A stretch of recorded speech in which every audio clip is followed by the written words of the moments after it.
कालच्या व्हिडिओमध्ये मी तुम्हाला सांगितलंच होतं आम्ही दिल्लीवरून जाताना चंदीगडला कॅब करणार होतो. आम्ही 9:30-10च्या आसपासला चंदीगडला जाऊन पोहोचलो. हॉटेलमध्ये गेल्यावर थोडंसं फ्रेश वगैरे झाले आणि लंच करण्यासाठी चंदीगडमध्येच एक खूप मोठा मॉल आहे तिथे गेलो.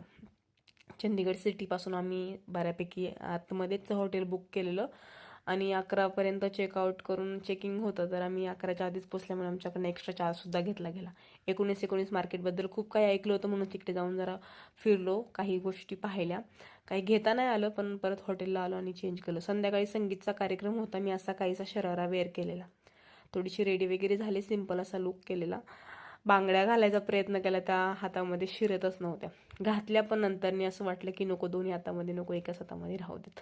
मग थोड्या थोड्या करून दोन्ही हातामध्ये परत एकदा घातल्या आणि पार्क प्लाझा म्हणून एक हॉटेल होतं, तिथे संगीतचा कार्यक्रम होता, तिकडे जाऊन पोहोचलो. खूप छान अरेंजमेंट केलेली त्यांनी, स्टार्टरपासून तर डिनरपर्यंत इतकं छान जेवण होतं ना, शब्दात सांगू शकत नाही. संगीतमध्ये त्या लोकांनी खूप छान छान डान्स केले. ॲक्च्युली ही म्हणजे एक मॉडेलच आहे, मी नाव नाही घेत, त्यांना पब्लिकली करायचं नव्हतं लग्न. पण खूप छान असं संगीत झालं. मी सुद्धा माझे 1-2 फोटोज काढले, मी सुद्धा डान्स केला आणि माझ्या नवऱ्याला मी लग्नानंतर म्हणायच्या ऐवजी मी पहिल्यांदा एवढं नाचताना पाहिलं असेल. हॉटेलला यायला 3:30 वाजले असतील. रूमवरती आले, चेंज केलं आणि झोपून घेतलं. असं संपवला दिवस. तर बाय.